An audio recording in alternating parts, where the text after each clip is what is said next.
Bé, comencem. Bona tarda a tothom y gracias por vuestra asistencia. Y queremos, en primer lugar, agradecer al profesor Martínez Marzoa que haya aceptado nuestra invitación para una nueva y ya tercera conferencia sobre la obra de Spinoza. Es para nosotros un honor. Gracias también al Ateneo por organizar y dar acogida a este acto y en concreto al ponente de Filosofía de la Casa, Ramón Alcoberro. En años anteriores, el 2011 y 2012, el profesor Marzoa nos habló de la obra de Spinoza en exposiciones bajo los títulos Causa Sui, la primera, y Ontología y Política en Spinoza, la segunda.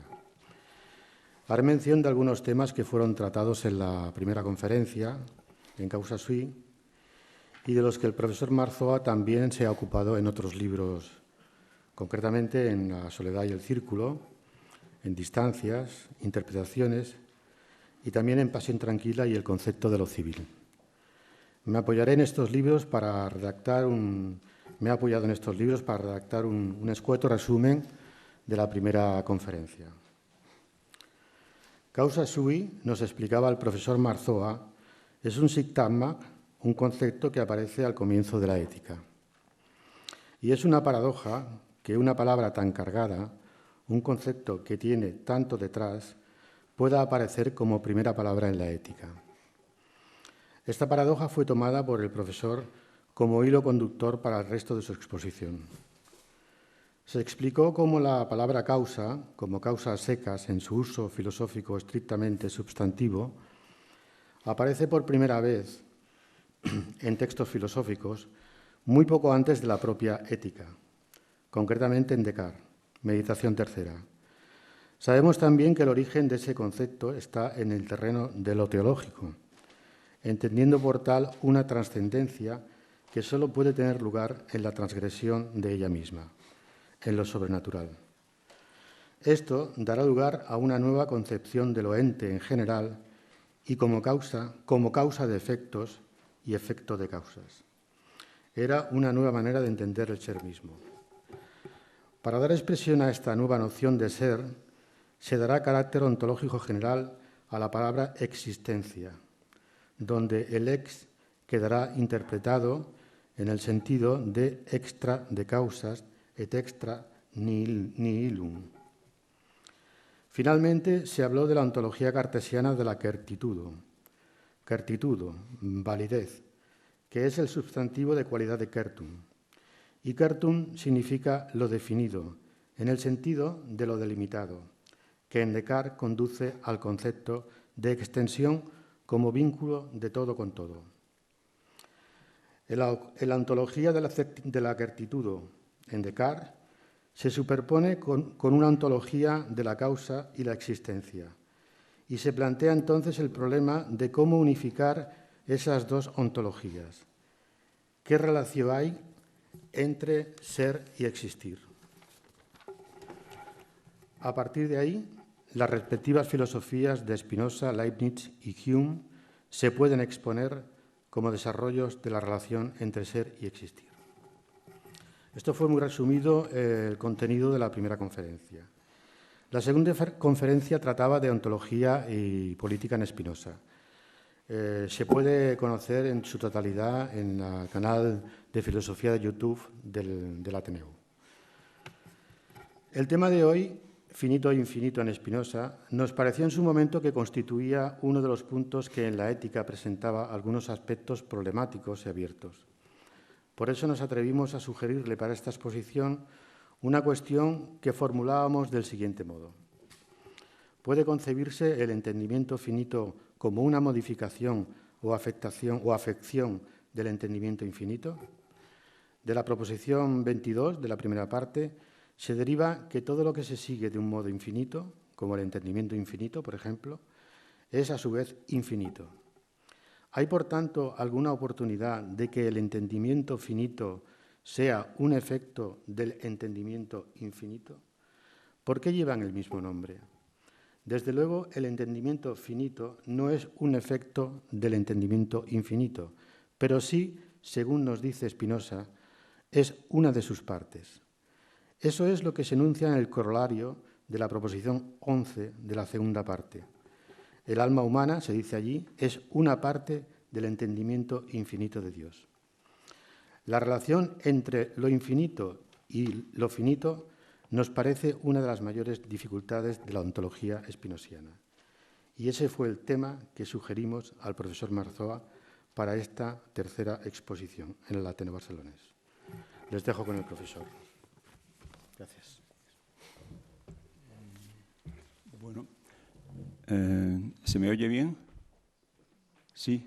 Pues si en algún momento se me oye, ¿no? Si en algún momento no se me oye bien, por favor, protestad.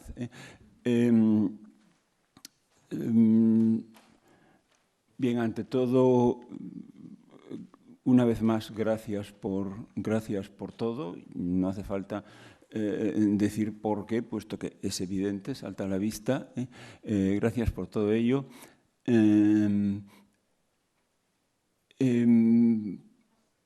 Como se ha recordado, esta es la tercera conferencia de una serie de 3, lo cual me obliga a empezar diciendo que, como es obvio, no voy a suponer que todos los presentes hayan estado en las 2 conferencias anteriores,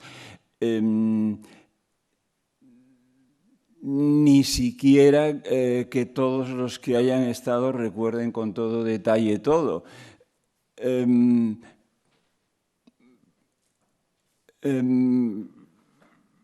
Ahora bien, igualmente obvio es que no es lo mismo el haber estado en las 2 que haber estado en solo una, que no haber estado en ninguna, que hay una diferencia, digamos, en el arranque, ¿no?, para unos y para otros, en función de eso.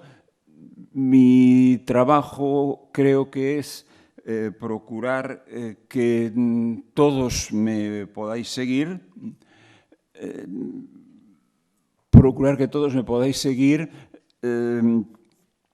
para ello sí que me veré obligado, evidentemente, a mencionar en diversos casos cosas ya desarrolladas en las conferencias anteriores, pero será evidentemente mencionar, no desarrollar de nuevo. Por lo tanto, se podrá saber de qué se trata, qué es lo que se dijo a los efectos que ahora importan para el seguimiento de la presente exposición, pero quizá la justificación de eso que se dijo y que ahora se invoca, pues estará, digamos, más a la vista de los que hayan estado o se hayan enterado de las conferencias anteriores que de los que no. Es decir, lo que no haré, evidentemente, será repetir las explicaciones. Aprovecho esta indicación inicial para expresar también mi agradecimiento a todas las personas que me han hecho llegar observaciones que espero hayan contribuido efectivamente a través de mi lectura de las mismas a configurar lo que voy a decir hoy. Bien, en las conferencias anteriores, en ambas, se empleó el término ontología con un sentido que me parece que era claro por el propio seguimiento de las conferencias, que tiene sus raíces en algunos aspectos de la filosofía del siglo XX, y que en todo caso, llegado a este punto, nos interesa subrayar que hace que ese término ontología sea un sinónimo de, digamos, teoría de lo finito o teoría de la finitud.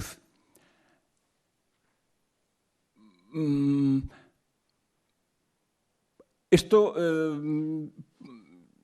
digamos, se puede hacer ver de dos maneras, una muy general pero muy válida, ¿no? Que es decir,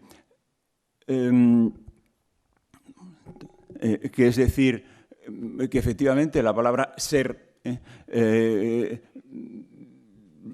comporta ser A o ser B o ser C, comporta determinación, comporta delimitación, digamos, introduce predicados, ¿no? Por lo tanto, significa ser lo que se es y no lo otro, ¿no? Por lo tanto, sí que implica límite, limitación, finitud. Incluso es ser y no ser. Por lo tanto, siempre es contraposición a otra cosa y, por lo tanto, siempre finitud. Esto es la cuestión de fondo por la cual ontología equivale a teoría de lo finito, teoría de la finitud. Lo que pasa es que esto mismo tiene un desarrollo más concreto en función de conceptos históricamente más concretos en relación con la situación histórica a la cual se refiere nuestro estudio en estas 3 sesiones. Puesto que, bien, ahí se hace notar, en efecto, que ontología es teoría de la finitud en lo siguiente. Como ha recordado la persona que me precedió en el uso de la palabra, solo relativamente poco en términos macrohistóricos, relativamente poco antes de la ética de Spinoza, se ha llegado por dinámica interna de una cierta problemática que venía de bastante más lejos, pero se ha llegado relativamente poco antes, ¿no? A un concepto estrictamente sustantivo de causa, es decir, a un concepto en el cual la palabra causa es un sustantivo y no necesita de ninguna adjetivación, ni hace a su vez de adjetivo de otra cosa, no necesita de nada de eso para ser un término, sino el término ontológico central, ¿no? Esto lleva consigo, pero por supuesto cuando se explicó, esto fue en la primera conferencia, ¿no? Esto lleva consigo una concepción de lo ente en su conjunto como causas de efectos y efectos de causas, lo ente en su conjunto como causas y efectos, y efectivamente, tal como se ha recordado,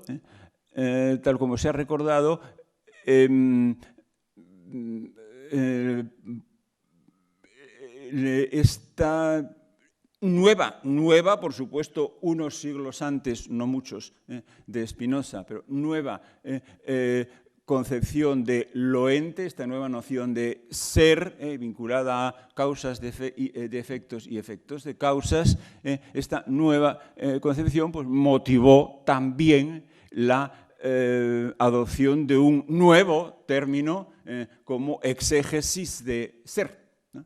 Como exégesis de ser. Nuevo término, o sea, motivó el que adquiriese carácter ontológico general, como él ha dicho, ¿no? Un término que hasta ese momento no lo tenía, era una palabra latina de toda la vida, pero que no tenía ese alcance ontológico general, que es el verbo existere y el correspondiente sustantivo existentia, ¿no? De ahí lo anacrónico de preguntarse, como bueno, como digamos manualísticamente y escolarmente nos preguntamos muchas veces si el ser, si tal verbo ser que aparece pues en tal cosa, pongamos que de Aristóteles o algo así, tiene o no tiene sentido existencial. Eso es ponerle una, digamos, plantearle un problema que viene de fuera, que no tiene nada que ver con este texto y que de alguna manera le impone un calzador que impide entender el texto en su propia estructura cuando hablamos de un texto antiguo, claro, ¿no? Entonces, bueno, en todo caso, esta noción de, esta ontología de la causa y la existencia, esta noción de causas de efectos y efectos de causas como noción de lo ente en su conjunto, comporta evidentemente, o lleva evidentemente a pensar lo ente en la perspectiva de un vínculo de todo con todo, puesto que todo está, cualquier cosa está, todo está vinculado con todo a través de esa inherencia de la noción de causa y efecto, de causas de efectos y efectos de causas a la noción misma de ser, vínculo de todo con todo, pero entonces, claro, aquí nos encontramos con un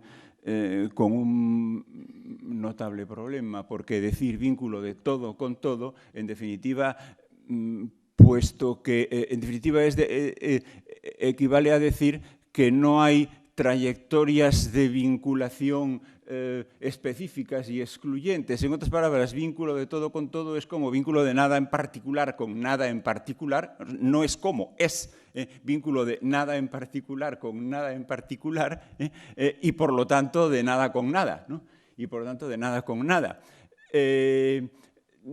Con lo cual, ese vínculo de todo con todo conduce al mismo tiempo a la desvinculación, por decirlo de alguna manera, a la, digamos, irremediable soledad de cada punto, instante fenoménico, por decirlo de algún modo. O dicho de otra manera, ese uno todo que se produce como consecuencia del vínculo de todo con todo, ese uno todo tiene como su otra cara el que en ninguna parte haya un límite relevante, digamos, hasta aquí llega. No, en algo que todo es uno, no hay delimitaciones relevantes, en principio, no hay delimitaciones esenciales. Tan arbitrario es cortar por una parte como cortar por otra, o sea, la otra cara del vínculo de todo con todo, la otra cara del uno todo es, digamos, el continuo, ¿no? El continuo. El continuo quiere decir aquello en lo cual, en principio, cualquier límite es tan arbitrario como cualquier otro. Con lo cual, el problema, con lo cual están dadas las condiciones para que se replantee, y esto ya no será lo que hay antes de Spinoza, sino aquello de lo que Spinoza forma parte, ¿no? Spinoza junto con otros, ¿no? Para que se replantee, digamos, cómo es que sí que puede haber delimitaciones relevantes. O sea, ¿qué es un límite? Un desde aquí hasta aquí. ¿Qué es un límite? ¿No? Por eso he dicho ontología de la finitud, ¿no? Por eso y por más cosas que se irán viendo, ¿no? Esto no es más que un desarrollo más histórico, más hermenéutico del razonamiento tan general que dije al comienzo de que de todos modos ser siempre es ser lo que se es y no lo otro, ser y no ser, etc., ¿no? O sea, ¿cómo es posible que haya un límite? ¿Cómo es posible que haya unos límites esenciales? ¿Cómo es posible que, en efecto, a veces aquí termine algo y empiece algo, ¿no? Y que esto no sea simplemente arbitrario?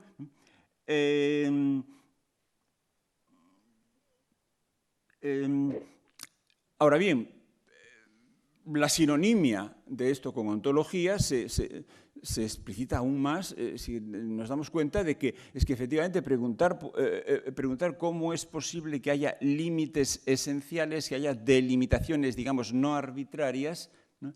Es como preguntar cómo es posible que haya cosas. ¿En qué consiste que haya cosas? Puesto que toda cosa, todo ente, en definitiva, es ni más ni menos que una delimitación que no es arbitraria, es un desde aquí hasta aquí, es un esto que empieza aquí y termina aquí, ¿no?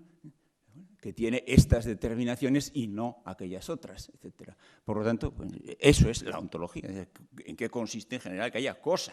¿No? ¿En qué consiste en general que haya cosa? Bien.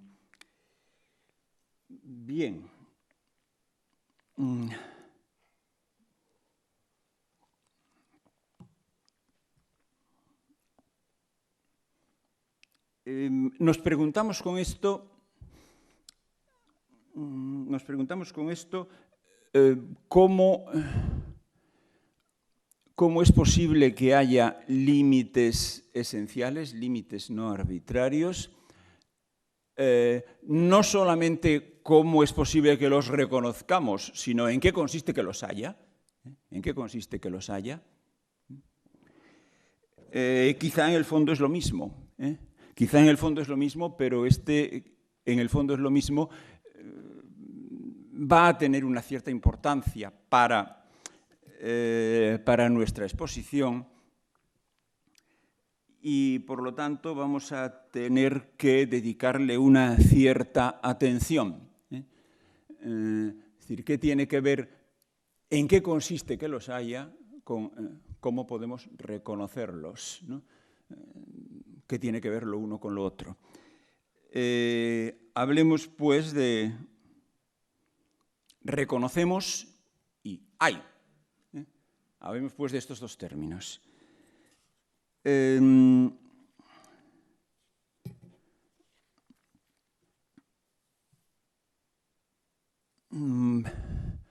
Es algo así como conocimiento y ser, conocimiento y cosa. Empecemos por una constatación tal modo. Aparentemente muy irrelevante. Tenemos el conocimiento que tenemos, el cual es en alguna medida, tenemos que suponer que es en alguna medida adecuado, porque si no simplemente no sería conocimiento, ¿no? Simplemente no sería conocimiento. Tenemos que suponer que es en alguna medida adecuado.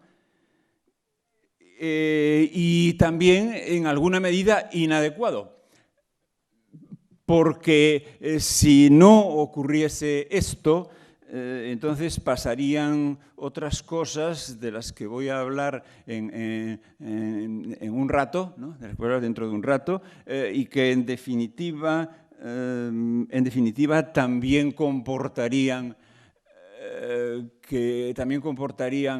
que no sería conocimiento. Si fuese plenamente adecuado siempre, pues también, como veremos, no sería conocimiento, sería otra cosa, ¿no? Recordemos de pasada, a efectos simplemente de fijar conceptos y fijar términos, que una fórmula conocidamente spinosiana sobre esto de hasta qué punto el conocimiento es adecuado y hasta qué punto el conocimiento no es adecuado, una fórmula conocidamente spinosiana es que no tenemos conocimiento adecuado de cosa alguna, de ente alguno, aunque sí de, digamos, condiciones supuestas en el conocimiento de cosas, ya sea en el conocimiento de cualesquiera cosas, ya en el de algunas cosas o algunos tipos de cosas. Pero en todo caso siempre se trata de condiciones que no son ellas mismas la cosa de la que se trata, es decir, que tienen el estatuto no de cosa, no de lo temático, no de aquello de lo que se trata, sino de lo ya supuesto, de lo que ya se da por supuesto y por lo tanto de alguna manera se deja atrás en el conocimiento de unas u otras cosas. Ya sea, repito, de cualesquiera cosas o de algunas en particular. Sí tenemos conocimiento adecuado, pero no de cosas, sino de algo que queda supuesto en el conocimiento de unas cosas o de otras cosas. Este algo que queda supuesto, etcétera, como seguramente algunos sabréis, el término espinosiano es nociones comunes, pero no es de eso de lo que vamos a hablar ahora. Simplemente he querido dejar fijado esa cuestión conceptual y terminológica, pero ahora me voy a tener de entrada a algo más general, que es lo que dije al comienzo. Tenemos el conocimiento que tenemos y podemos plantearnos la cuestión de si es adecuado o no es adecuado, dando por hecho que ni es siempre inadecuado, ni es siempre adecuado, ni lo es del todo, ¿no?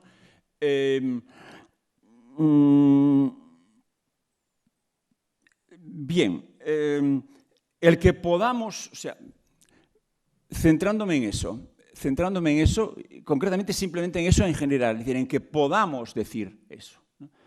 El que podamos decir esto significa evidentemente que podemos decir algo acerca de nuestro conocimiento, que podemos decir algo acerca de nuestro conocimiento aún sin tener otro, evidentemente, porque por definición, si eso es nuestro conocimiento, no tenemos otro, ¿no? ¿De acuerdo? No tenemos otro. Por lo tanto, si podemos decir algo acerca de nuestro conocimiento sin tener otro, es que en este juego está operando algo que habría que llamar no conocimiento, sino algo así como metaconocimiento, no saber, sino algo así como metasaber, y que además sería meta irreductiblemente, es decir, no sería que un conocimiento contuviese el metaconocimiento de otro conocimiento, ¿no? Porque estamos hablando de nuestro conocimiento en general, es decir, no tenemos otro conocimiento, no tenemos otro. Luego estamos haciendo una operación de carácter irreductiblemente metacognitivo, es decir, un metaconocimiento que no reside en otro conocimiento que esté detrás, ¿de acuerdo? Creo que es irreductiblemente meta. Significa que podamos hablar de nuestro conocimiento y plantearnos si es adecuado o no es adecuado y hasta qué punto, etcétera. Significa por de pronto esto, que hay algo que es metaconocimiento y que lo es irreductiblemente, o sea, en el que el meta no es una remisión a otro conocimiento, ¿no? Sino que es irreductiblemente meta, ¿no? Significa esto, pero además significa también que de ese metaconocimiento o metasaber,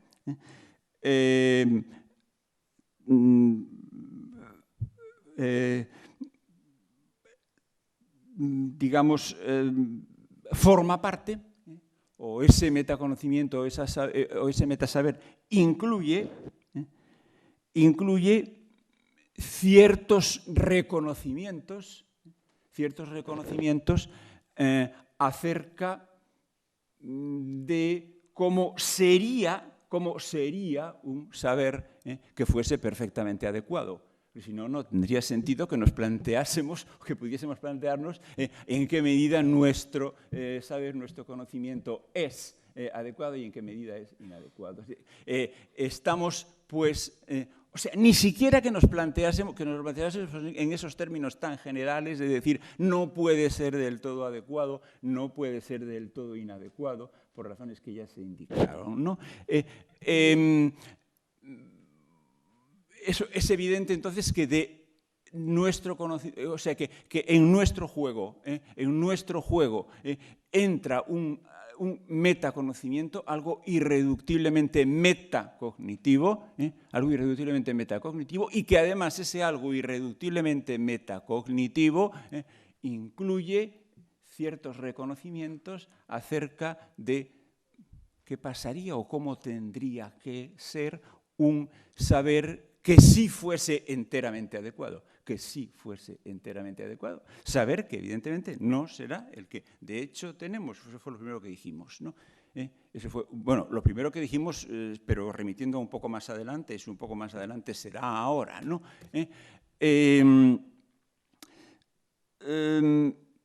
Incluye ciertos reconocimientos acerca de cómo sería un saber que fuese plenamente adecuado. Bueno, y junto con estos reconocimientos, sean los que fueren, estará también el admitir que un saber que fuese plenamente adecuado, como ya he adelantado antes, en definitiva no sería saber, no sería conocimiento, puesto que sería la plena, pura y simple presencia de las cosas. Y por lo tanto ya no sería conocimiento, sino que sería ser, ser, simplemente. No habría la distancia, ese elemento de distancia que tiene que haber para que estemos hablando de conocimiento y no de ser y planteemos el problema de la adecuación. Eso ya no sería conocimiento, sino que sería simplemente el ser o el tener lugar de las cosas, ¿no? Creo, por otra parte, que esto es una noción que ya se adelantó en la primera conferencia, ¿no? Aunque con otras intenciones, ¿no? Sería plena presencia de las cosas y, por lo tanto, repito, ya no sería conocimiento, sino que sería ser. Entonces, vamos a ver. Hay ciertas cosas que se pueden decir o ciertos reconocimientos acerca de un saber, acerca de cómo sería un saber que fuese enteramente adecuado, plenamente adecuado. Sobre eso hay ciertos, algo podemos decir acerca de cómo sería modo gramatical y real, ya lo recordé en la primera conferencia, acerca de cómo sería ese conocimiento, y al mismo tiempo eso ya no sería conocimiento, sino que sería ser, decíamos. Eso ya no sería conocimiento, sino que sería ser. Por lo tanto, el orden de dependencia y derivación de unas cosas con respecto a otras, en ese conocimiento que no tenemos, pero del que podemos decir algo, el orden de dependencia de unas cosas con respecto a otras, de dependencia y derivación de unas cosas con respecto a otras en ese conocimiento, sería orden de dependencia y derivación en el ser mismo. Por lo tanto, sería orden causal. Sería orden causal. Sería producción. ¿Esos golpes los doy yo? No. Sería sí. Es cuando pronuncio una R, parece ser. Vamos a ver. Sería producción. Por lo tanto, sí sería orden causal. Sí sería orden causal. Y por lo tanto,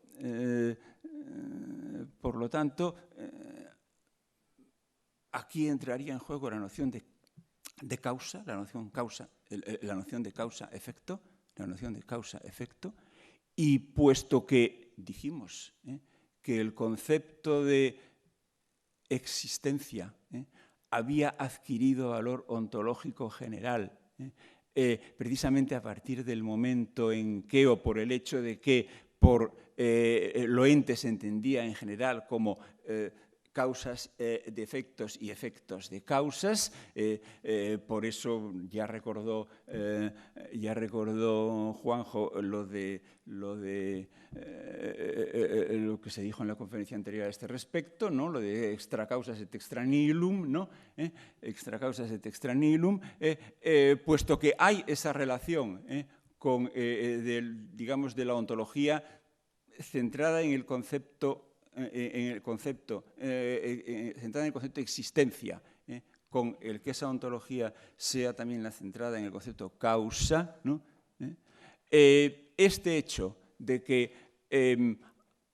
Spinoza interprete a través del razonamiento que he dicho, que el orden de dependencia y derivación en un conocimiento que fuese plenamente adecuado, puesto que ese conocimiento se identificaría con el ser mismo de las cosas. Entonces, el orden de dependencia y derivación sería orden de dependencia en el ser mismo y, por lo tanto, orden causa-efecto, orden causal.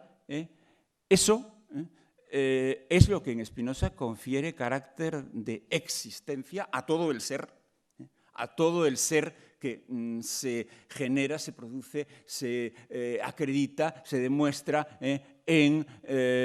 como, digamos, se demuestra como algo que sería reconocido también por ese saber plenamente adecuado, ¿no?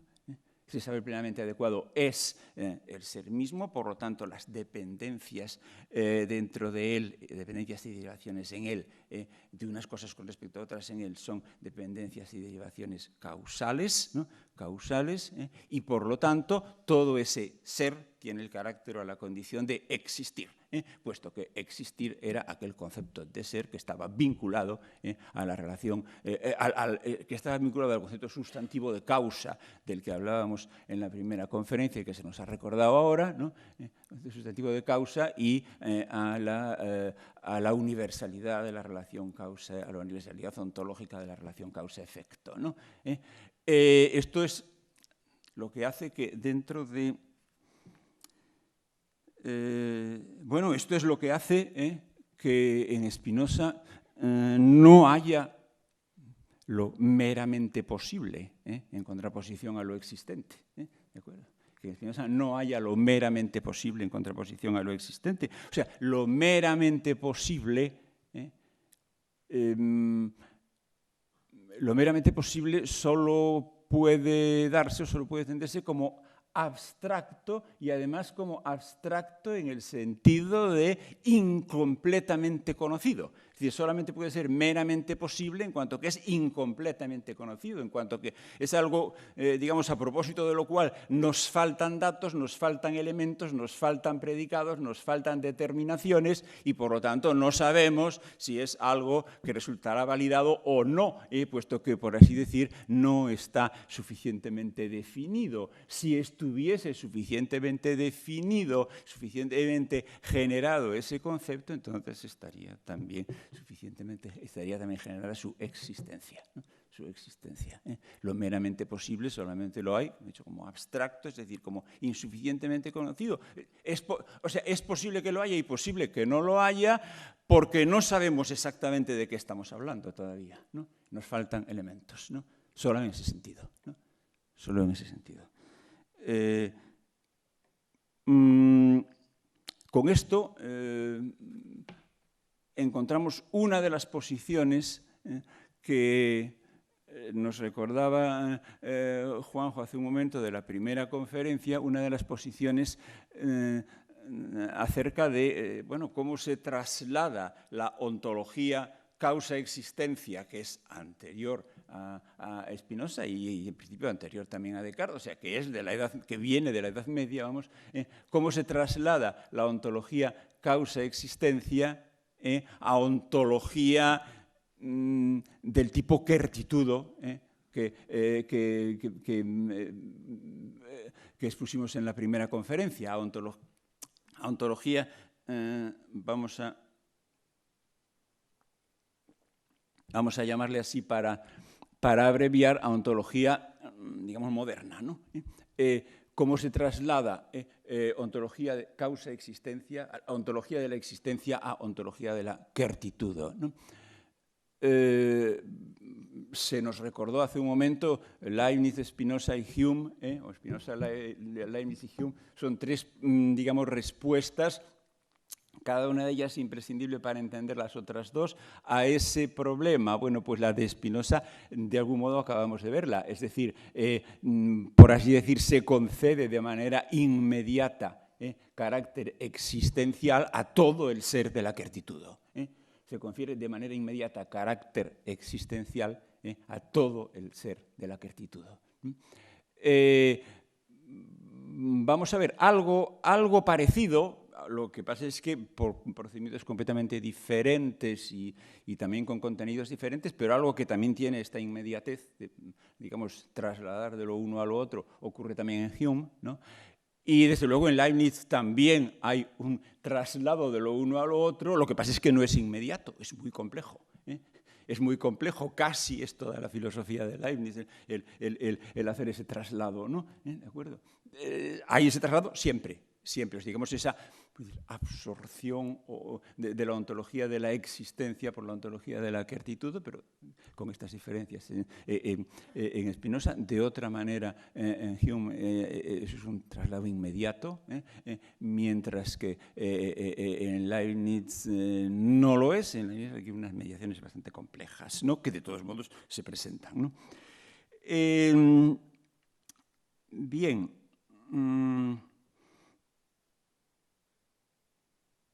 Entonces,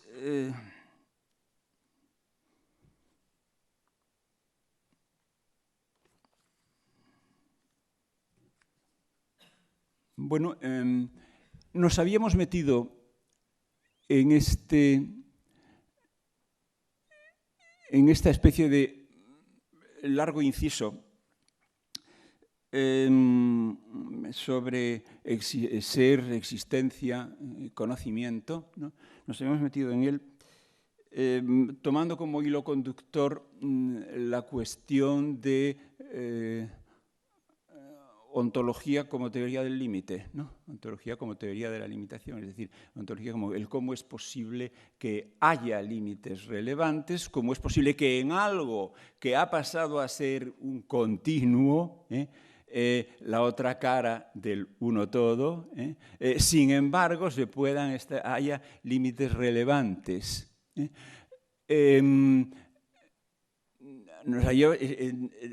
Partiendo de ahí nos habíamos metido en todo este excursus sobre ser, conocer, existencia. Entonces, volvamos, sin olvidar todo esto que hemos dicho, volvamos a lo que nos sirvió de punto de arranque. Es decir, ¿cómo es posible, en qué consiste que haya límites en lo que de suyo es un continuo, en lo que de suyo es tan cortable por un sitio como por otro, puesto que ha pasado a haber vínculo de todo con todo, por lo tanto de nada en particular con nada en particular, por lo tanto de nada con nada, por lo tanto, etcétera, ¿no? ¿Cómo es posible que en eso que en el continuo se establezcan límites?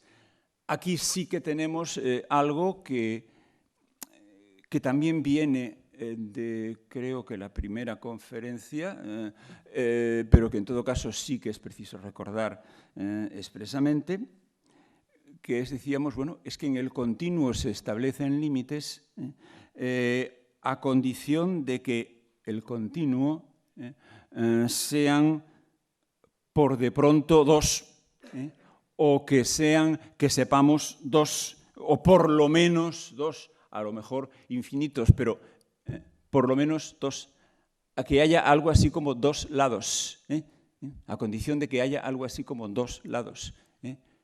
Con esa condición sí se establecen límites en el continuo, ya que, asumiendo esto, límite en un lado será aquello cuyo traspasamiento comporte necesariamente cambio también en el otro lado. Comporte necesariamente cambio también en el otro lado. Decíamos que esto, me parece que dije, tenía algo, es un tipo de lógica empleado también, en cierto modo, en la fundación tardomoderna, digamos, de la lingüística teórica, ¿no? Eso de un lado y el otro lado, y hay cambio en un lado cuando ese cambio entraña necesariamente cambio en el otro, ¿no? Entonces, bien, decíamos, hay límite cuando el límite es aquello cuyo traspasamiento conlleva necesariamente cambio también en el otro lado, pero claro, para eso es preciso que haya dos lados, para eso es preciso que el continuo sean dos, por lo menos, sean por de pronto dos, o que podamos hablar de dos, ¿no? Aunque no diciendo que sean solo dos, pero podamos hablar de dos, ¿no? Sean dos los lados de los que podemos hablar dentro de nuestro conocimiento. Entonces,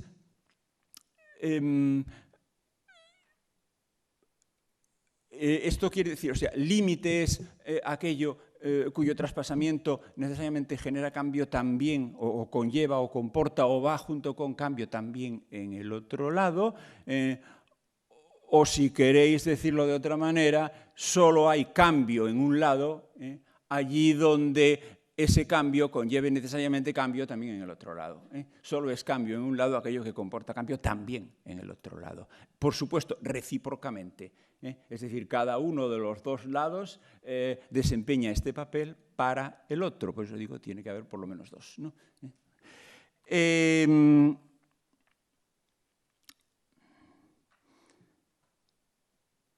Bueno, según esto, las delimitaciones, los límites, es decir, como ya, según identidad que ya establecí antes, las cosas, puesto que hemos dicho que cosa no era ni más ni menos que un límite no arbitrario, un aquí empieza algo y aquí termina algo, ¿no? ¿De acuerdo? Las cosas serán, bueno, pues eso que en la terminología de Spinoza conocemos ya desde o bien desde nuestra formación académica o bien desde la primera de estas tres conferencias, ¿no? Conocemos ya en el sentido de que las cosas serán modos finitos. Tiene que haber, el continuo tiene que ser dos, como dos de los que podamos hablar, sin perjuicio de que luego pueda discutirse si esa fijación en la cifra 2 pues, contiene algo de inaceptable, ¿no? Pero dos de los que podamos hablar, ¿no? Entonces, esos dos son los atributos, esos dos son los atributos de los que podemos hablar, ¿no? La extensión y el pensamiento, ¿no? Y entonces las cosas son lo que en la terminología de Spinoza son modos finitos, son modos finitos de un atributo y modos finitos de el otro atributo. Y además ello de manera necesariamente correspondiente. Es decir, que solo hay modo finito en un atributo cuando hay un correspondiente modo finito en el otro atributo. Es lo que hemos dicho de que solamente se acepta cambio en uno de los dos, o sea, límite en uno de los dos, cuando el traspasamiento de ese límite implica cambio también en el otro, ¿no? También en el otro, ¿no? Por lo tanto, serán modos finitos de un atributo y modos finitos de el otro atributo y además de manera necesariamente correspondiente. Si no, no habría posibilidad de hablar de límites y, por tanto, de cosas en un continuo, ¿no? En un continuo.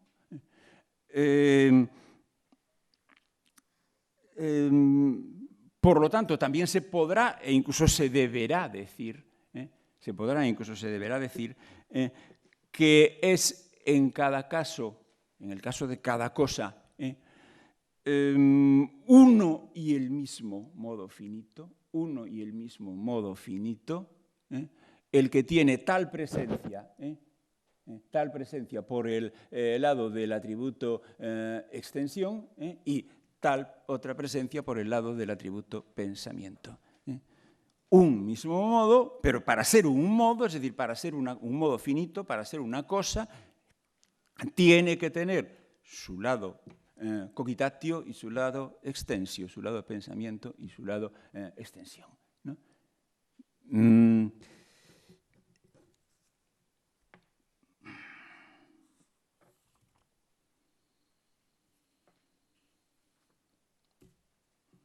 Bueno,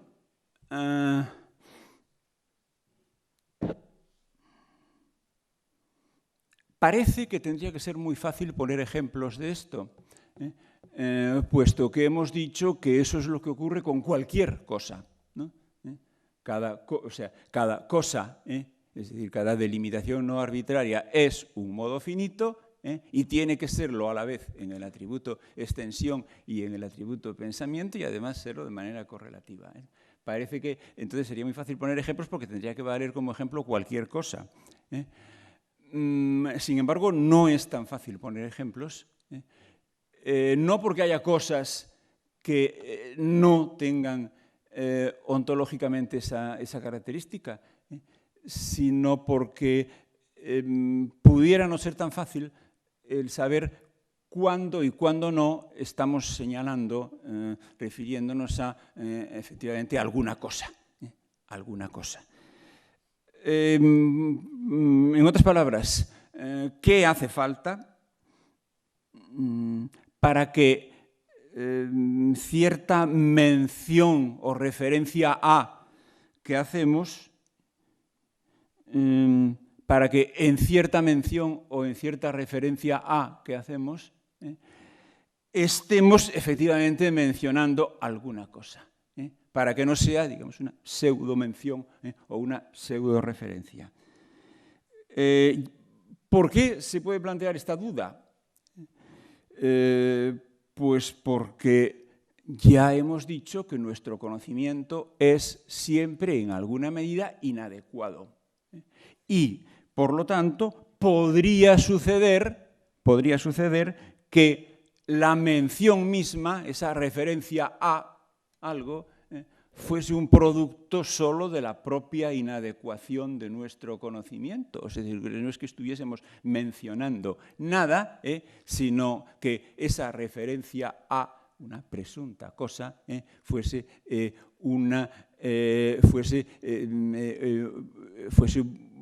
un producto de la propia inadecuación de nuestro conocimiento. Digamos, que por lo tanto eso fuese una pseudo-mención, una pseudo-referencia. Sin embargo, por tanto, no es tan fácil poner un ejemplo. No es tan fácil poner un ejemplo.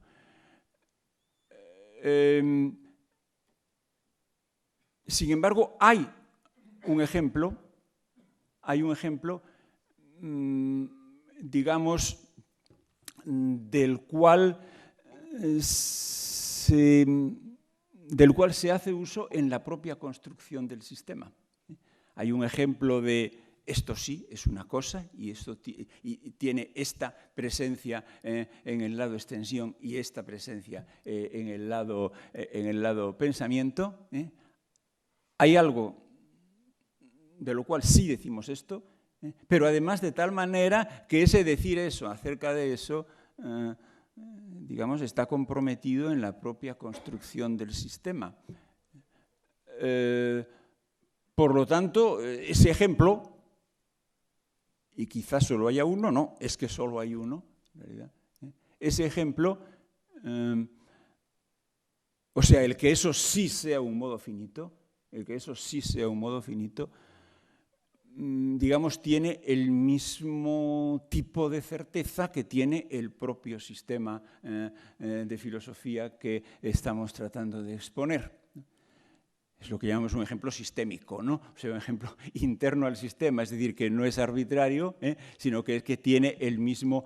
Esto ocurre muchas veces en la historia de la filosofía. Podríamos poner 4 o 5 de golpe y serían probablemente conocidos por todos los presentes, pero no lo vamos a hacer para no despistar la atención hacia otros pensadores, hacia otros filósofos, ¿no? Esto del ejemplo que está vinculado a la propia construcción del sistema y que, por lo tanto, pues tiene el mismo grado de certeza como tal ejemplo que tenga el propio sistema, ¿no? Por supuesto, puesto que será un ejemplo de un modo finito, de una cosa, por lo tanto, de un modo finito en el atributo de extensión al cual corresponde un modo finito en el atributo de pensamiento, puesto que será un ejemplo de cosa, lo será evidentemente de una cosa de la cual no tenemos un conocimiento plenamente adecuado, puesto que ya hemos dicho antes que no lo tenemos de ninguna cosa, sino solo de las nociones comunes, ¿no? Bueno, por lo tanto, será una cosa de la que no tenemos un conocimiento adecuado, como no lo tenemos de ninguna, ¿no? ¿De acuerdo? Un conocimiento plenamente adecuado, como no lo tenemos de ninguna. No tendremos un conocimiento plenamente adecuado, pero sí tendremos de que eso ejemplifica el concepto modo finito, sí tendremos la misma certeza que tenemos del propio sistema que estamos tratando de exponer. ¿Qué quiere decir este circunloquio? La misma certeza que tenemos del propio, sistema del cual estamos tratando de hablar o del propio sistema que estamos tratando de exponer. ¿Qué significa? ¿Por qué lo digo de esta manera retorcida en vez de ponerle un nombre a esa certeza? Decir, por ejemplo, ¿es certeza absoluta o es certeza probable? ¿No? ¿Por qué? Bueno, pues porque efectivamente eso de qué certeza es esa, es decir, qué certeza es la que tiene el propio sistema que estamos tratando de exponer, ciertamente es una pregunta que no solamente para Spinoza, sino para cualquier filósofo, aunque de muy diversas maneras, se mantiene indefinidamente como pregunta. Es decir, evidentemente el sistema mismo no puede tener ninguno de los tipos de certeza que se examinan dentro del propio sistema o que se fundamentan dentro del propio sistema. El sistema mismo no puede tener ninguno de los modos de certeza que se examinan o se fundamentan dentro del propio sistema. Y sobre todo, lo que no puede tener es el tipo de certeza que atribuimos a eso que hemos mencionado como un conocimiento que fuese plenamente adecuado y que se identificaría con el ser de las cosas, etcétera, etcétera. Pues no, precisamente no puede ser ese tipo de certeza el que tenga el propio sistema de la filosofía, justamente porque acabamos de decir, o hemos dicho hace unos minutos, que en el sistema de la filosofía entra un elemento que hemos llamado irreductiblemente metacognitivo, es decir, que no es conocimiento, sino que es poder hablar de ese conocimiento que tenemos, pero no desde algún otro, que por definición no tenemos, sino de una manera irreductiblemente meta. Esto casi podríamos decir que es un privilegio de la finitud, es decir, un conocimiento absolutamente adecuado, un conocimiento plenamente adecuado, que por tanto se identificaría con el ser mismo de las cosas, no podría tener distancia alguna, con respecto a sí mismo, ¿no? Y por tanto no podría tener un metaconocimiento, no podría tener un elemento metacognitivo, ¿no? Ese meta es un privilegio de un cognoscente finito, ¿no? De un cognoscente que no es plenamente adecuado. Por lo tanto, esa cuestión de, digamos, esa certeza que es la del propio sistema que estamos exponiendo, que estamos construyendo, ¿qué certeza es? Bueno, pues simplemente es la certeza que tiene el propio sistema que estamos exponiendo o que estamos construyendo, ¿no? Bien, en todo caso, el ejemplo ese sí que llamamos sistémico, el ejemplo ese que llamamos sistémico, tiene el mismo tipo de certeza que tenga el propio sistema que estamos exponiendo, puesto que lo utilizamos, por así decirlo, se lo está utilizando en la construcción del sistema mismo. Ese ejemplo, soy en cada caso yo mismo. Soy en cada caso yo mismo. Vamos a desarrollar un poco esto, tanto por qué soy, como también las implicaciones que esto tiene. Por de pronto,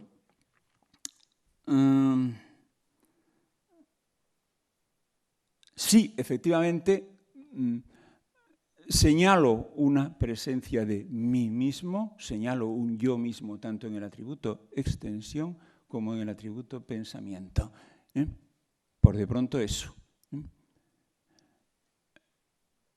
Lo cual nos indica ya en qué sentido estamos utilizando el ejemplo en la construcción del sistema, puesto que a fin de cuentas lo de los dos atributos lo hemos sacado de ahí, de que tenemos algo a lo cual podemos atribuir presencias correspondientes en dos planos, en dos niveles, ¿no?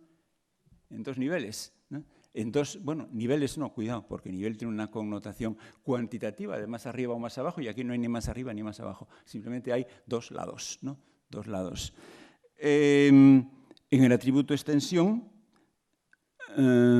yo soy, efectivamente, un determinado cuerpo, como no podía dejar de ocurrir, pues desde el atributo de extensión, un determinado cuerpo, pero cuidado, cuidado, como ya dijimos en la segunda conferencia, en este caso, por mi cuerpo, o el cuerpo que yo soy, no entendemos un conjunto de tejidos que llega desde aquí hasta aquí, que está delimitado en el espacio de esta manera. No entendemos eso. Sí, claro, evidentemente eso forma parte de lo que llamamos, o forma parte de la concepción de lo que llamamos mi cuerpo, pero por mi cuerpo entendemos en general mi presencia corpórea. Mi presencia corpórea. Por lo tanto, la parte que mi presencia física tiene en el acontecer del mundo físico. O sea, como ya dijimos, repito, en la segunda conferencia, en qué medida soy determinante, en qué medida yo determino acontecimientos en el mundo físico, y en qué medida, por el contrario, soy dependiente.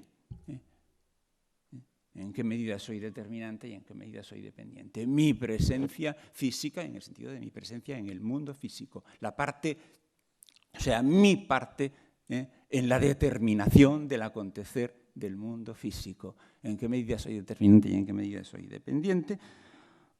O sea, dicho de otra manera, yo como potencia corpórea. Yo como potencia corpórea. Bueno, y en efecto, eso mismo, que por ese lado, por el lado de extensión, es potencia corpórea, eso mismo es por el lado del otro atributo, de esto ya hemos hablado también, pero quizá me extienda un poco más, si llegara a repetir lo que ya me extienda un poco más ahora, ¿no? Eso que por el lado de la extensión es potencia corpórea, es por el lado del otro atributo potencia cognitiva. Potencia cognitiva. ¿Y por qué es lo mismo potencia cognitiva que potencia corpórea? ¿Por qué son simplemente dos caras de lo mismo? ¿Por qué son simplemente dos caras de lo mismo?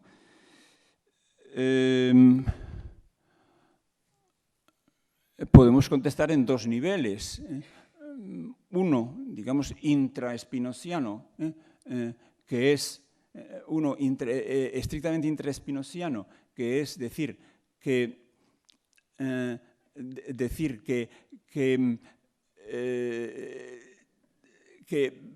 no podría ser de otra manera, porque efectivamente solamente es cosa en uno de los dos, solamente es modo finito en uno de los dos atributos, lo que tiene un correspondiente modo finito en el otro atributo. Podríamos responder de esta manera estrictamente intraespinosiana, pero también podemos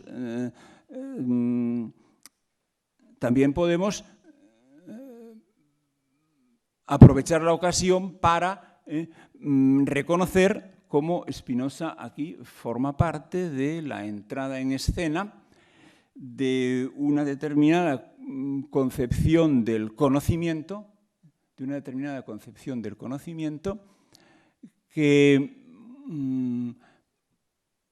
reinterpreta algo muy viejo, a saber, aquello de que conocer, saber, siempre es ser capaz de habérselas con, ser capaz de manejar o de servirse de, reinterpreta esto tan viejo en un sentido completamente nuevo, que es el de tomar, el que consiste en tomar ese servirse de, habérselas con, interpretar ese servirse de, habérselas con, como capacidad de hacer con la cosa tanto A como lo contrario de A. Es decir, interpretarlo como dominio sobre la cosa. interpretarlo como dominio sobre la cosa. O sea, no como reconocimiento de algún ser propio de la cosa, sino al contrario, de manera que cuanto más presente, o sea, que tanto más presente me es la cosa, tanto más conocida me es la cosa, cuanto más yo puedo hacer con ella lo uno o lo otro. Tanto más conocida me es la cosa, cuanto menos dependo de un ser propio de ella y puedo manejarla para lo uno o para lo otro. O sea, como dominio, ¿no? Como dominio.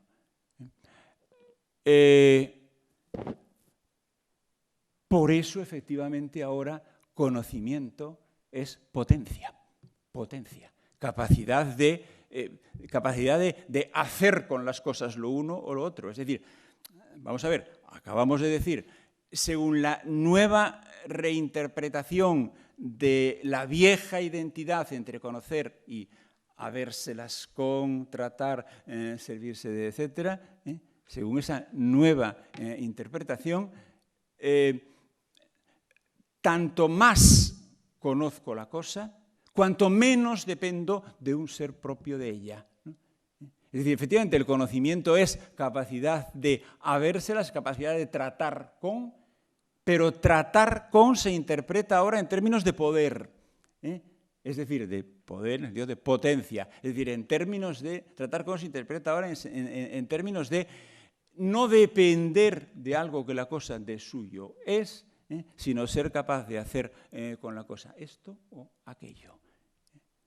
Por lo tanto, sí que es verdad que capacidad cognitiva o potencia cognitiva es la otra cara de potencia corpórea, de potencia física, de capacidad de no dependencia, de ser determinante y no dependiente, ¿no? Ser determinante y no dependiente.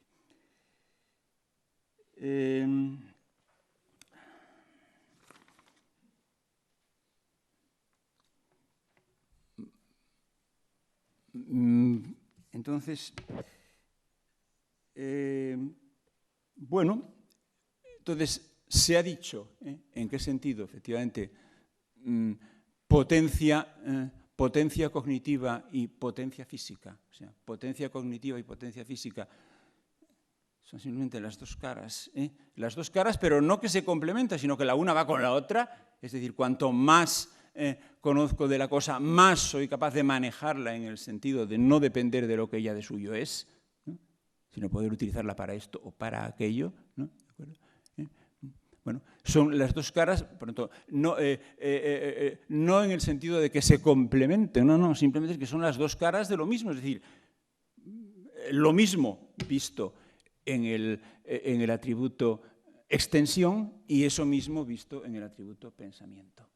Lo mismo visto como potencia física, potencia corpórea, y eso mismo visto como potencia cognitiva. Como potencia cognitiva.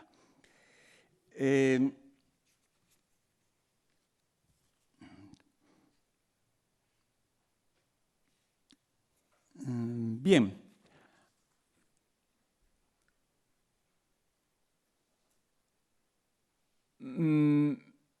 En este sentido, hemos visto esa esencial dualidad de lados, o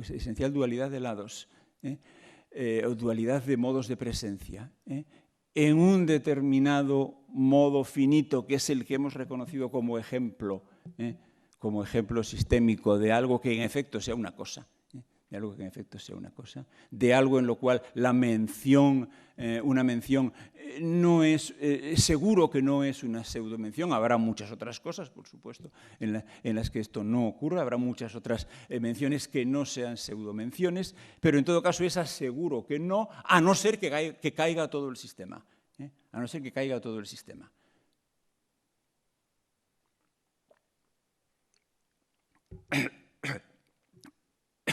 Por lo tanto, esto de las dos caras, la cara cogitatio, la cara extensio, la cara potencia cognitiva, la cara potencia física, capacidad, potencia corpórea, capacidad de hacer, ¿no? Capacidad de dominio. Eso de las dos caras, bueno, lo hemos visto en el único ejemplo sistémico, decíamos, ¿no? Pero al mismo tiempo estamos reclamándolo para cualquier cosa que en efecto lo sea, es decir, no para cualquier referencia que yo hiciera y que pudiera estar motivada únicamente por la inadecuación de mi conocimiento, sino para cualquier cosa que en efecto lo sea. Para cualquier cosa que en efecto lo sea. Bueno, esto da lugar a la también conocida fórmula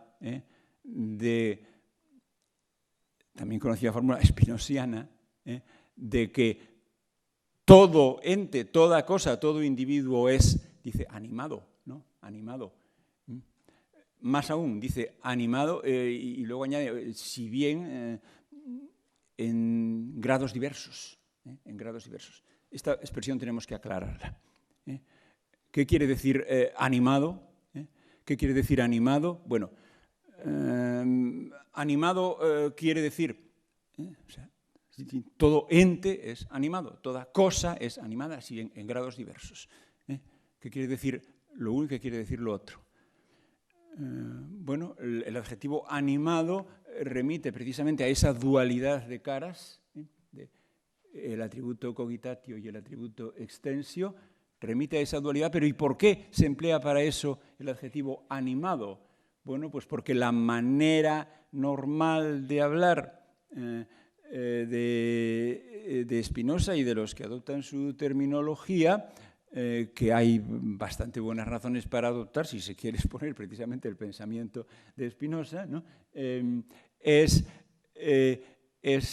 a las dos caras, si nos ponemos en el punto de vista del conocimiento que de hecho tenemos, en el punto de vista de mi conocimiento limitado, si nos ponemos en el punto de vista de mi conocimiento limitado, a las dos caras le llamamos la cosa y mi idea de la cosa, ¿no? ¿De acuerdo? Insisto en que el conocimiento que yo tengo de la cosa es siempre más o menos inadecuado, ¿no? ¿De acuerdo? Por lo tanto, le llamamos la cosa y mi idea de la cosa. Eso cuando nos ponemos en el punto de vista de mi conocimiento finito. Ahora, si nos ponemos metacognitivamente, como decía antes, metacognitivamente, por lo tanto, no incorporándonos a ese otro punto de vista, pero sí hablando metacognitivamente de él, ¿no? Si nos ponemos metacognitivamente en el punto de vista del conocimiento plenamente adecuado, ¿no? El cual sería, como ya he dicho, no otra cosa que el ser mismo de las cosas, entonces a esas mismas dos caras le llamamos, pues por así decir, el cuerpo y el alma, o el cuerpo y la mente, de la cosa.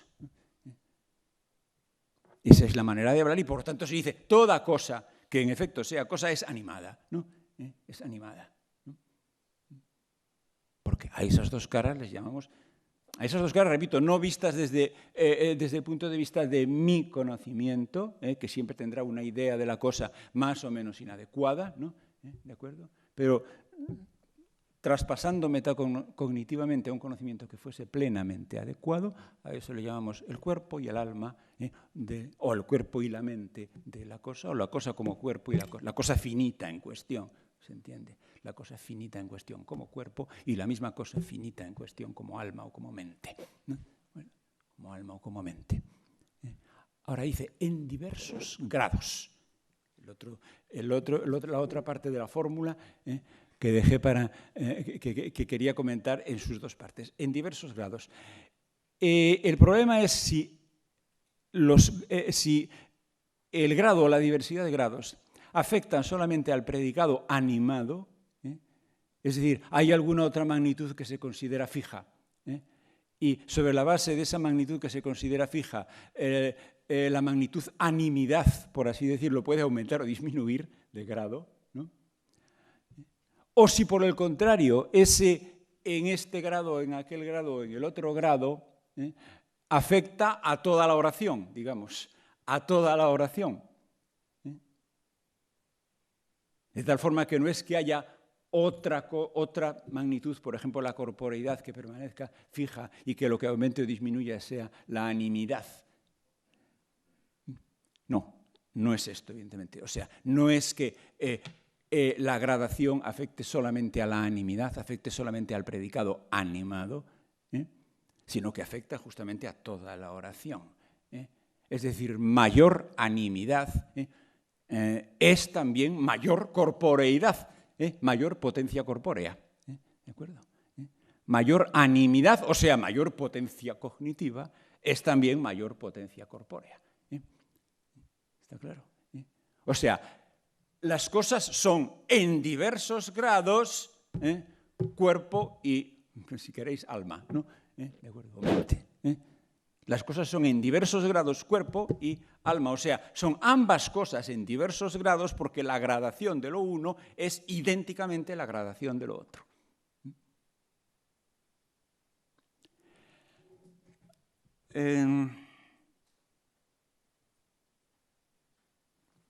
Ya hemos explicado por qué. Lo que pasa es que lo hemos explicado por qué referido al único ejemplo absolutamente seguro, bueno, absolutamente seguro relativamente al sistema, ya lo dijimos, ¿no? De cosa de que disponemos, o sea, el único ejemplo, digamos, por el que el sistema mismo apuesta, que es el de mí mismo, ¿no? ¿De acuerdo? Ya hemos explicado, referido a ese ejemplo, ¿en qué consiste eso de que mayor animidad, o sea, mayor potencia cognitiva, es también mayor potencia corpórea y viceversa, ¿no?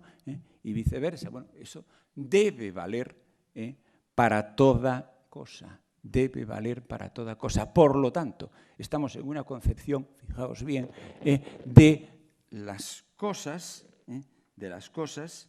empezando por mí mismo, pero con referencia a toda cosa, de las cosas como grados o niveles de potencia. La cosa, si queréis decirlo así, como en cada caso, un determinado grado o nivel de potencia. Grado o nivel de potencia. Potencia es eso que hayamos introducido en este discurso, valorando aquello de si se era más determinante o, por el contrario, más dependiente. Mayor potencia quiere decir ser más determinante, menor potencia quiere decir ser más dependiente. ¿De acuerdo? Potencia cognitiva y potencia corpórea son dos caras de lo mismo. Dos caras, digamos, del mismo modo finito. Vamos a ver.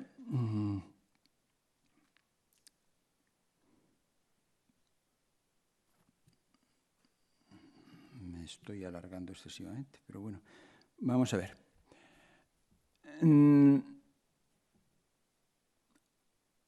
Hay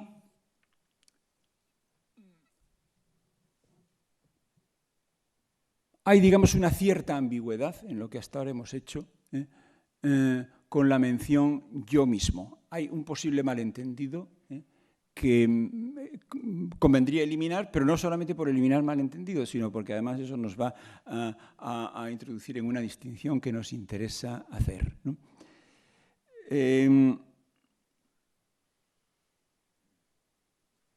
Que yo voy a tratar de decirlo de manera bastante rápida, porque veo que me estoy alargando demasiado, ¿no? Vamos a ver, que yo estoy aquí, eso ocurre ahora, y el que ocurra ahora es en principio indiferente a, es decir, meramente se yuxtapone con que ocurra o no ocurra dentro de 2 horas, espero que no, ¿no? Y que ocurriese o no ocurriese hace 2 o 3 horas, ¿no? O sea, eso ocurre ahora. En cambio, digamos, no que yo estoy aquí, sino que yo ahora estoy aquí. Es decir, que yo soy el tipo que el día 17 de septiembre del año tantos, a tal hora, estaba aquí hablando delante de vosotros, etcétera, etcétera, o está. Eso no ocurre ahora, eso ocurre pura y simplemente. Eso ocurre pura y simplemente. Es decir, yo soy, en todo caso, aquel individuo que el día tantos de tantos a tal hora estaba en esta sala detrás de esta mesa hablando. Estaba o está o estará. Estaba o está o estará hablando. Digo estaba o está o estará porque efectivamente ese señalamiento me identifica sin pérdida. ¿Está claro? Me identifica sin pérdida.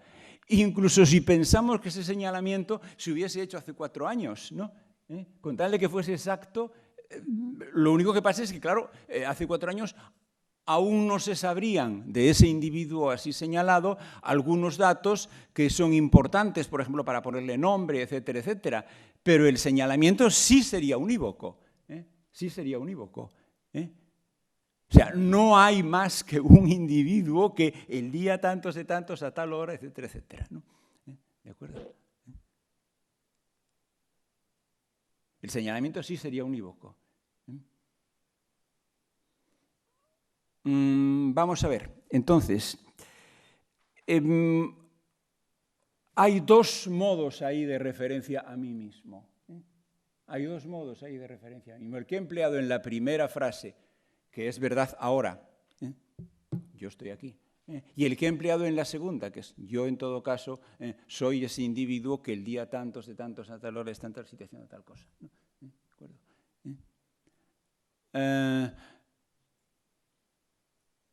De esas dos referencias a mí mismo, olvidémonos ahora del contenido de cada una de las referencias y quedémonos solamente con los 2 modos de referencia a mí mismo. Con los 2 modos de decir yo mismo, ¿no?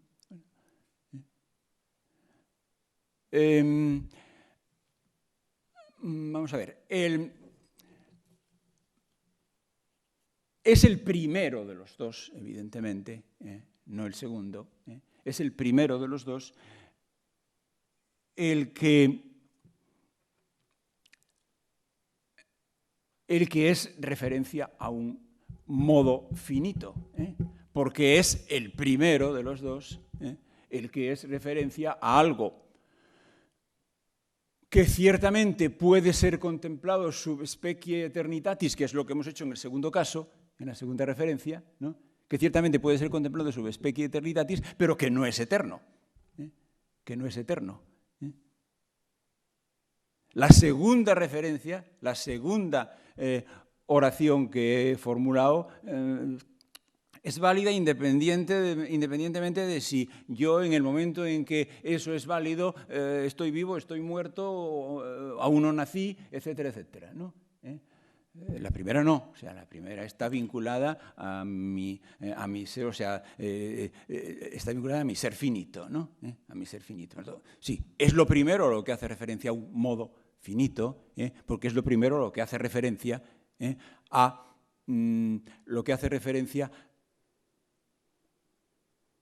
algo, que puede ser contemplado sub specie eternitatis, pero que no es eterno.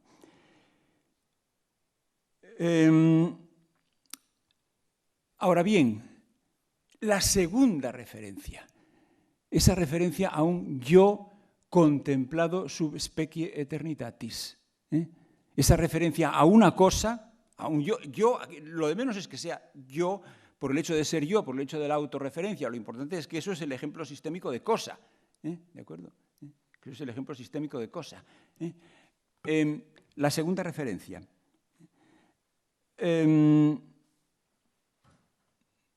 Nos vamos a valer de ella para... la segunda referencia, de todos modos, es algún tipo de referencia a mí. Es algún tipo de referencia a mí. Nos vamos a valer de esa referencia a mí para para desarrollar un poco lo que he dicho de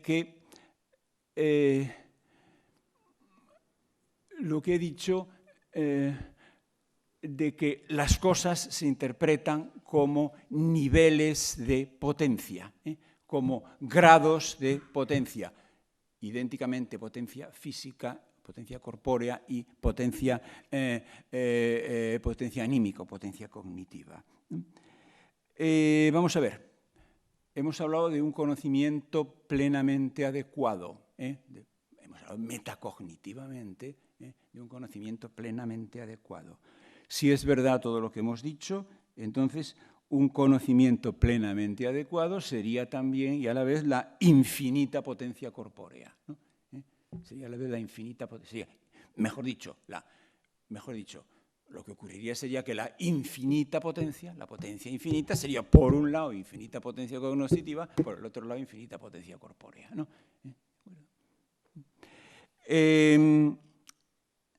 Entonces,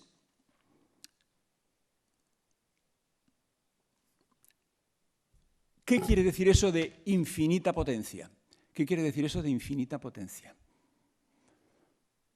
Vamos a ver, infinita potencia quiere decir actuar como cualquier, es decir, uno u otro, sin limitación alguna, nivel de potencia, como cualquier nivel de potencia.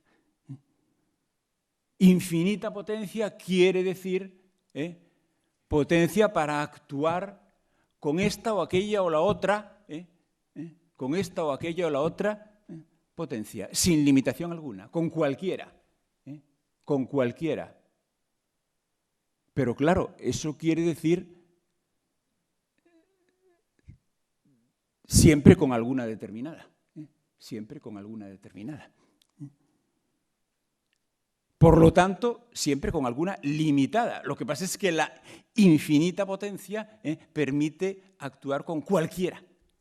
No solo permite, es actuar con cualquiera de esas potencias limitadas. Cualquiera de esas potencias limitadas. Y esto no solo por la verdad de perogrullo de que quien puede lo más puede lo menos, ¿no?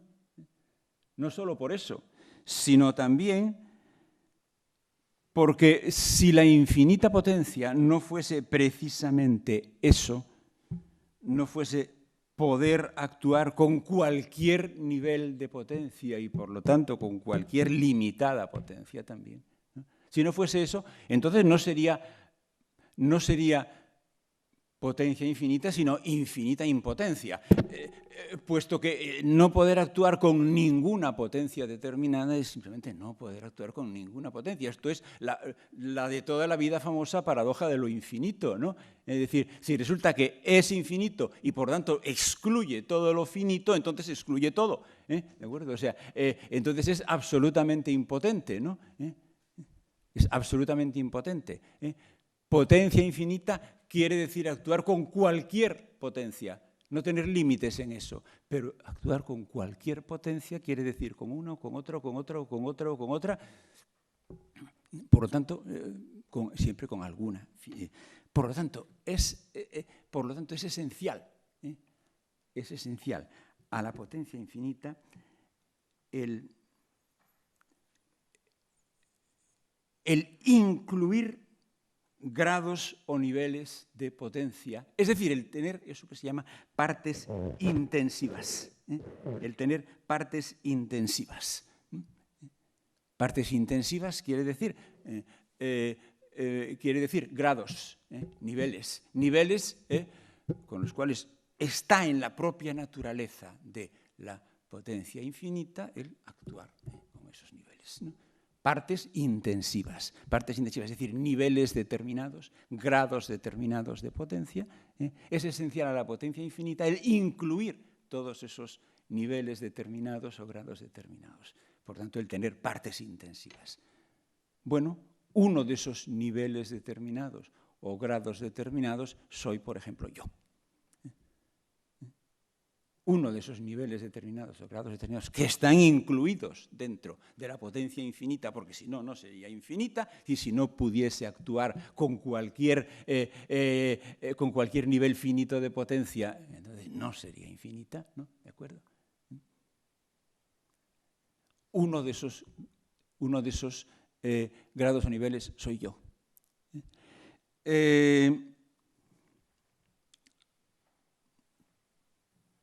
Pero esto no es todavía el modo finito. O sea, ese yo no es todavía el modo finito porque no hemos salido, en este razonamiento que he hecho a partir del concepto potencia infinita para hablar de partes, de partes intensivas, etcétera, etcétera, en este razonamiento no hemos salido para nada del razonamiento sub specie eternitatis. No hemos salido para nada de la consideración sub specie eternitatis. Ahí no hay, digamos, antes ni después, no hay secuencia, no hay secuencia, no hay durar, no hay permanencia.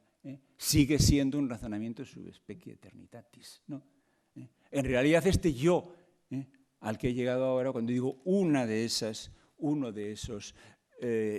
termino enseguida, este yo al que he llegado ahora, cuando he dicho uno de esos niveles de potencia, uno de esos grados de potencia finitos, incluidos como partes intensivas en la potencia infinita, porque si no sería infinita impotencia, ¿no? ¿De acuerdo?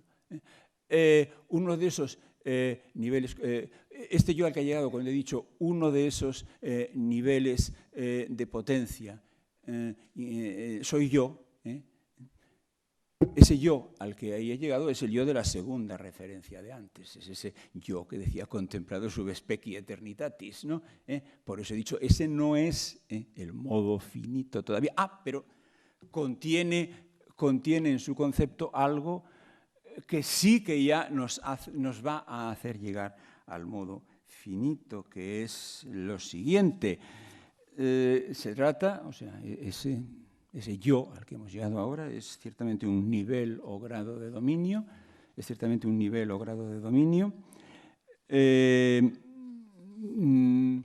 por lo tanto, tiene un significado, digamos, cuantitativo, de más o de menos, ¿no?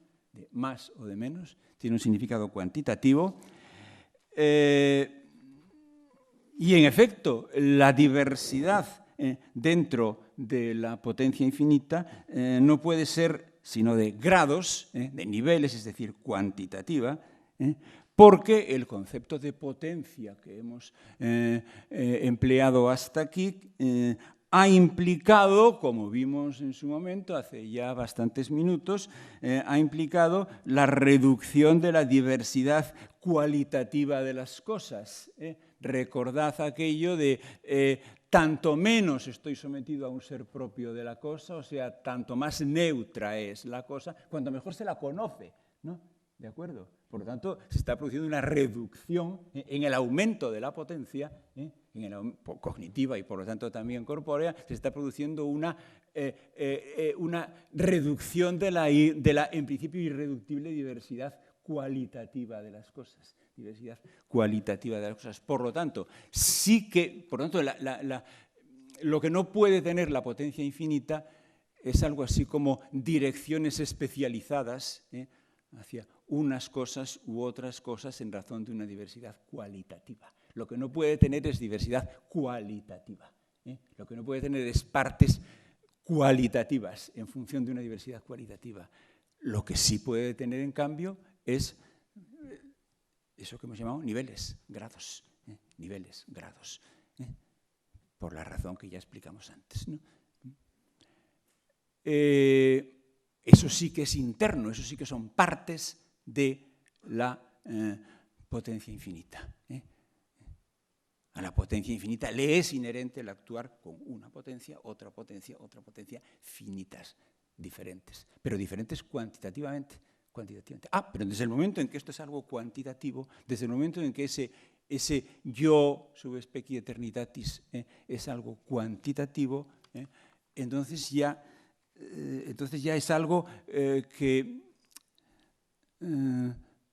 que no puede darse ya es algo que no puede darse sin, vamos, que no es otra cosa que la remisión a un más o menos, a un más y un menos, ¿no? La remisión a un más y un menos. No en vano se ha dicho tantas veces en la historia de la filosofía eso de que la cantidad es la diferencia en la indiferencia. La diferencia en la indiferencia. Algo que es cuantitativo, un grado o un nivel, no puede ni siquiera sostenerse, porque no puede ni siquiera pensarse, sin la lucha por un más frente a un menos. En definitiva, sub specie eternitatis, el nivel es el que es. El nivel es el que es. Pero esto no puede tener lugar de otra manera que como lucha por un más frente a un menos. Como lucha por un más frente a un menos. Y esa lucha por un más frente a un menos es lo que en la segunda conferencia llamábamos el conatus, ¿no? El empeño en un más frente a un menos, ¿no? El empeño en un más frente a un menos. Y ahí sí que ya hay sucesión, secuencia, sucesión, secuencia, durar, persistir, antes y después, un momento y otro momento, un estado y otro estado. Por lo tanto, ahí sí que hemos llegado ya al modo finito. Ahí sí que estamos ya hablando de algo finito. Bueno, y estamos hablando, y yo tengo que terminar de hablar, porque ya me he pasado cantidad de mis propias previsiones de tiempo, pero bueno, aunque de manera un poco... O sea, permitidme todavía una cosa. Ahora sí que hay ya secuencia, durar, momentos, estados, etcétera. En el conatus sí que hay ya momentos, estados, secuencia, durar. Por lo tanto, ya no solamente partes intensivas, sino partes extensivas, donde lo de extensivo no tiene que ver en este caso con el sentido técnico spinosiano del atributo extensión, ¿no? Sino que extensivo quiere decir simplemente justapositivo, es decir, lo uno y lo otro y lo otro y lo otro. O sea, es lo mismo, por tanto, que decir hay secuencia, hay diferentes momentos, diferentes estados, diferentes situaciones, etcétera, etcétera, ¿no? Bueno, y aquí tengo que terminar, porque ya me da vergüenza seguir hablando, desde el momento en que lo he hecho mucho más largo de lo que yo había previsto. Y por otra parte, pues he conseguido cerrar un poquito el círculo temático de lo que quería decir, aunque bueno, ciertamente hubiera añadido otras cosas que he tenido que ir cortando improvisadamente cuando he visto que me pasaba del tiempo previsto. O sea que termino y os dejo hablar a vosotros.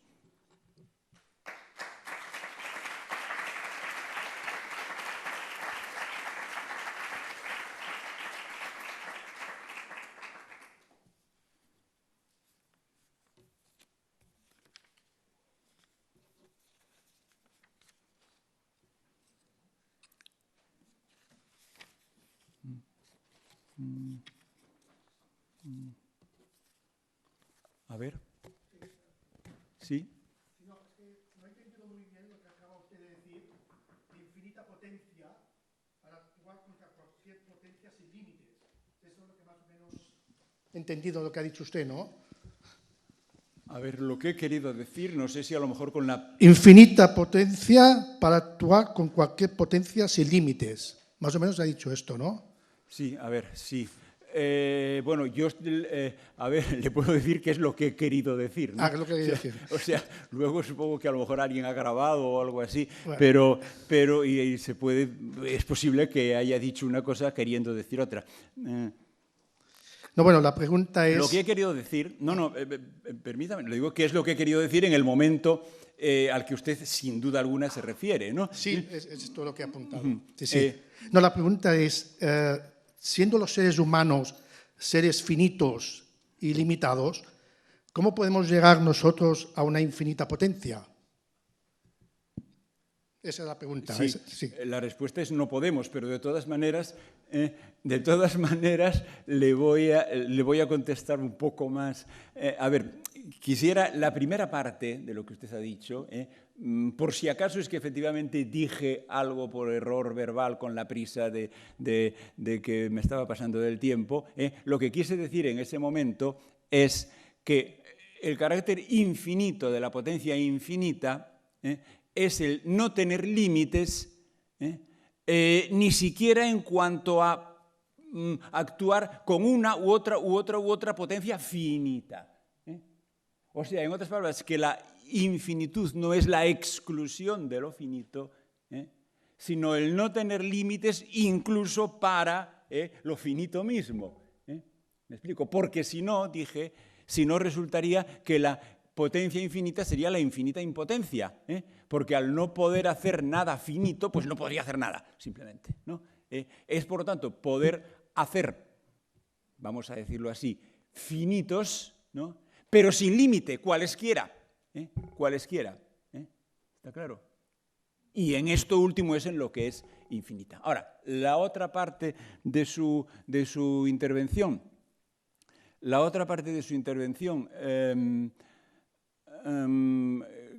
¿cómo podemos alcanzar una potencia infinita? Ya le he contestado, no podemos, pero es que además se ha dicho precisamente que esos niveles finitos, pues somos, por de pronto yo, por de pronto yo soy uno de esos niveles finitos, ¿no? Finito. Lo que pasa es que en calidad de tal, evidentemente soy parte intensiva de la potencia infinita, ¿no? ¿Está claro? Parte intensiva de la potencia infinita, porque la potencia infinita solo es infinita por cuanto puede efectivamente actuar con cualquier potencia finita. O sea, lo infinito no es la exclusión de lo finito, sino que lo infinito es el no tener limitaciones para cualquier potencia finita, ¿no? Entonces, yo, de alguna manera, en este sentido que he dicho, formo parte de la potencia infinita, en el sentido de que soy uno de los niveles, de potencia que forman parte de la potencia infinita, a la cual es inherente, efectivamente, el incluir en sí misma cualquier potencia finita.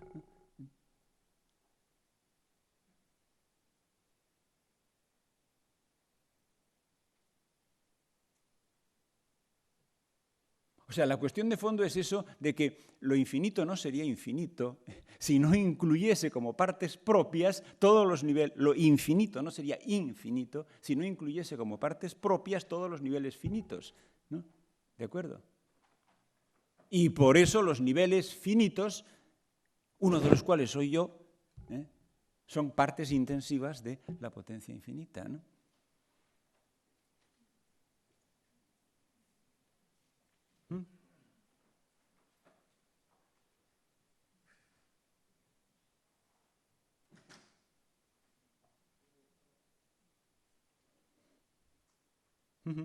Sí, veo otra mano por allí, ¿no? Sí.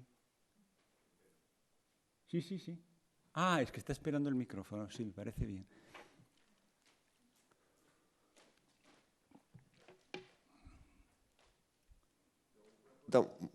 Muy básica, y no se ofenda, porque yo fui alumno suyo y ahora me suspendería usted, es decir, en la universidad hace años.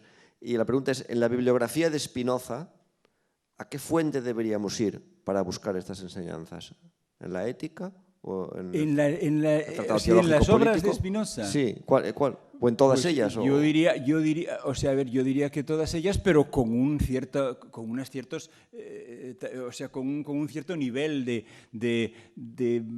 digamos, de compromiso por parte de, o sea, parece evidente que donde más se moja Spinoza es en la ética, ¿no?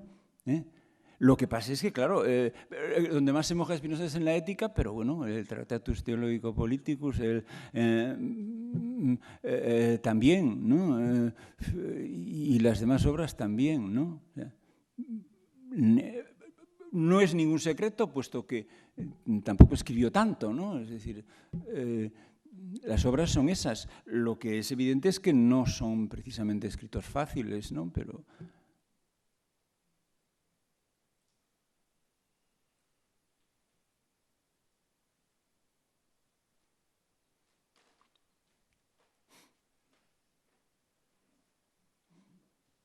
A ver, es que me parece que alguien ha cogido el micro ya allí. A ver, pero... Sí.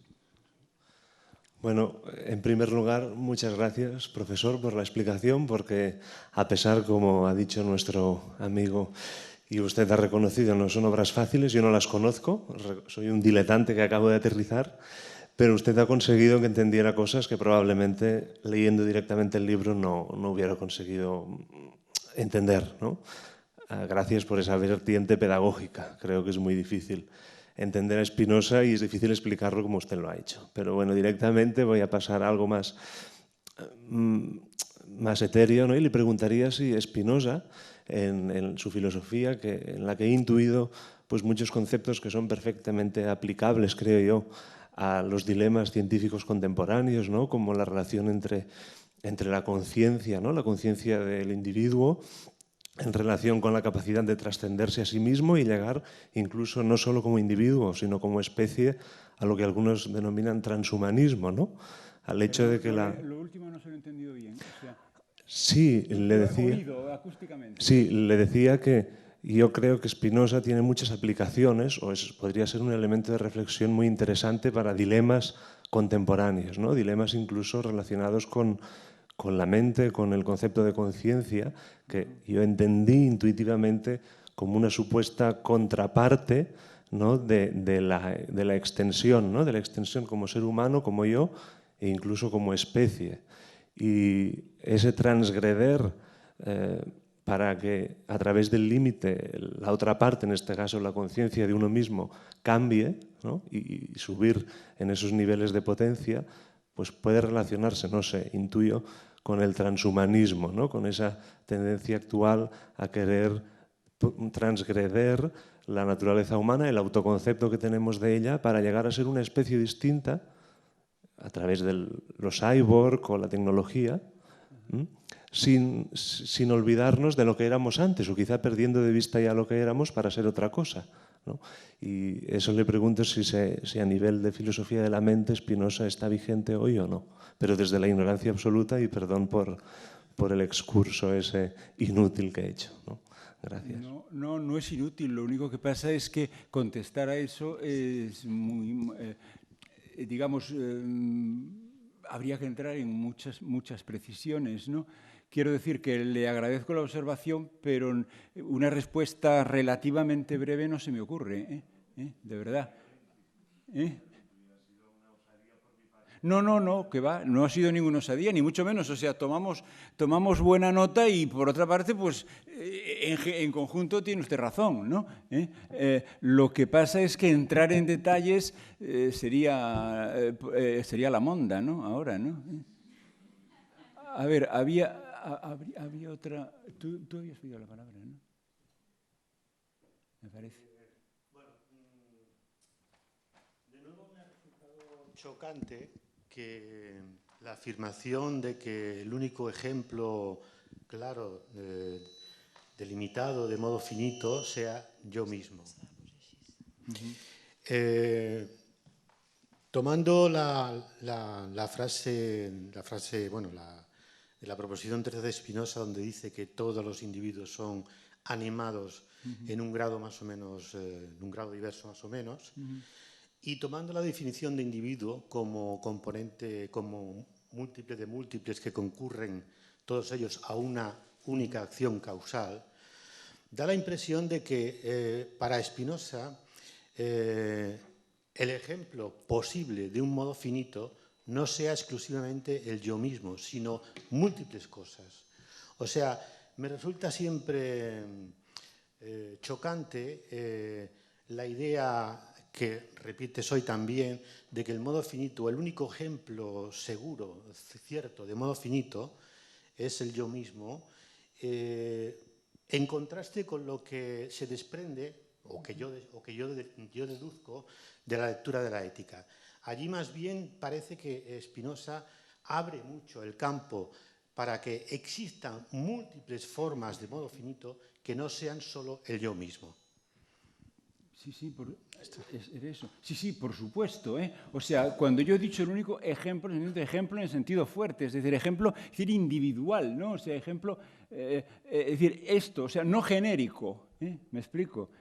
No genérico, que por lo tanto, pues, si hay un ejemplo genérico, o sea, por supuesto que hay, bueno, que hay muchos más, claro, por supuesto que hay muchos más, pero que sea individualmente señalable, o sea, genéricos sí,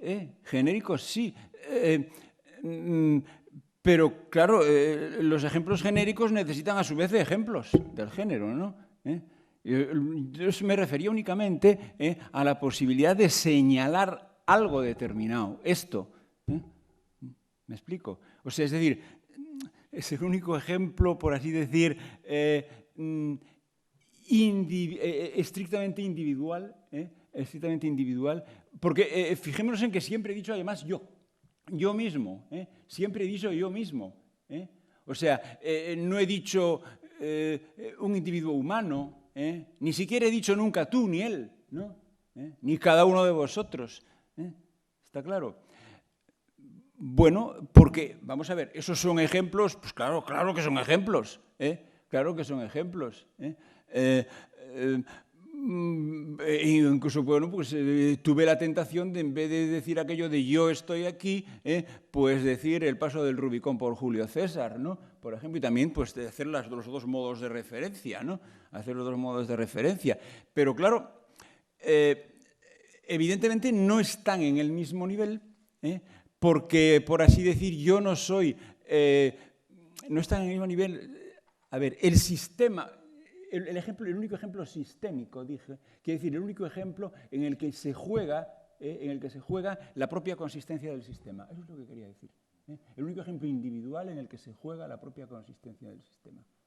A fin de cuentas, si de repente resultase que Julio César no existió jamás y que toda la historia que nos han contado es un cuento, ¿no?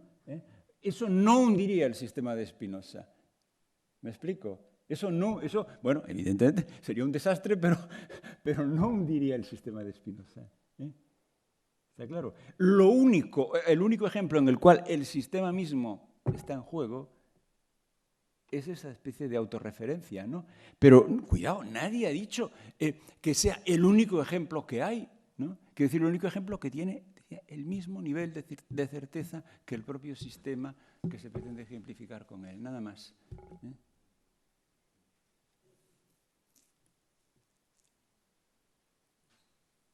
¿Qué más?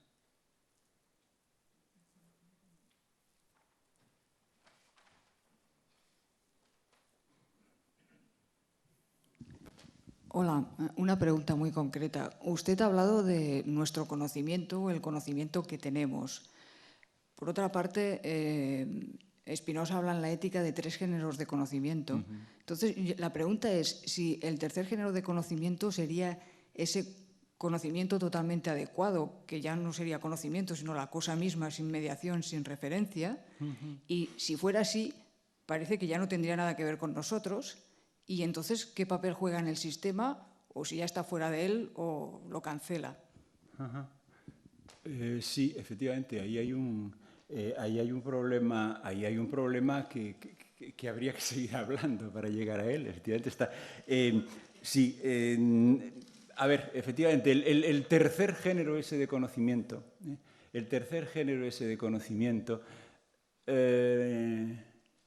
efectivamente, ¿es un conocimiento que se pueda decir que alguna vez lo tenemos? Esta es la cuestión, ¿no? Y efectivamente, esto habría que seguir hablando mucho más. Usted apunta bien, apunta en una dirección que vale, porque vamos a ver, el tercer nivel de conocimiento sería, vamos a ver, que la expresión nociones comunes que sí empleé, ¿no? La expresión nociones comunes, por una parte se puede referir a nociones a las que se llega, digamos, desde arriba, desde arriba en el sentido de por un proceso de deducción o de derivación. Es decir, a partir de las nociones mismas de los atributos, pues se derivan nociones de modos infinitos, modos infinitos inmediatos, modos infinitos mediatos, etc. Y eso es incluible en todo eso, todo ese aparato, atributos, modos infinitos inmediatos, modos infinitos mediatos, es incluible en nociones comunes, pero por otro lado también hay nociones comunes, también se habla de nociones comunes a propósito de nociones a las que se llega a partir de la propia presencia de las cosas, o sea, algo así como estructuras comunes subyacentes, o sea, algo a lo que se llega en virtud de lo que los griegos llamaban epagogé, es decir, desde abajo, ¿no? Desde abajo, reconociendo que en mi conocimiento de cualquier cosa o presunto están supuestas determinadas, en mi conocimiento de cierto tipo de cosas están supuestas determinadas nociones que permanecen siempre supuestas. Entonces, la cuestión es la siguiente: conecta lo uno con lo otro, o sea, ese proceder desde abajo con el proceder desde arriba. Hay una conexión de lo uno con lo otro, es decir, se podría llegar desde arriba hasta abajo, se podría llegar desde los atributos, los modos finitos, los atributos, los modos infinitos inmediatos, los modos finitos inmediatos, hasta alguna cosa. Este es el problema. Esta es la noción de la cuestión del tercer modo. El tercer modo sería que hubiese camino de vuelta, Esto es un tema de toda la historia de la filosofía. Por ejemplo, dentro de la modernidad, pues kantianamente no hay camino de vuelta, ¿no? Pero, bueno, en pensadores como Spinoza, Leibniz, eso queda en el aire y vamos a ver, bastante significativo es el hecho de que le llame un tercer modo, cuando le llama segundo al conocimiento por nociones comunes, ¿no? ¿De acuerdo? Le llama segundo, razón, al conocimiento por nociones comunes. Porque el hecho de que entonces el otro sea tercero significa que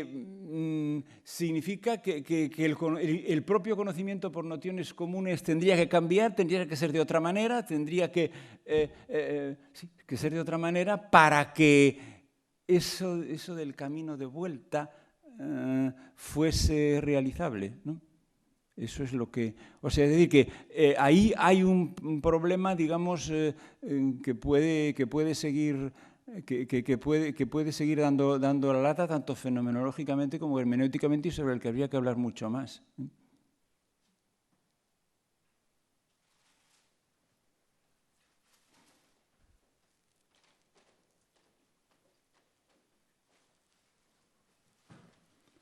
¿Qué más?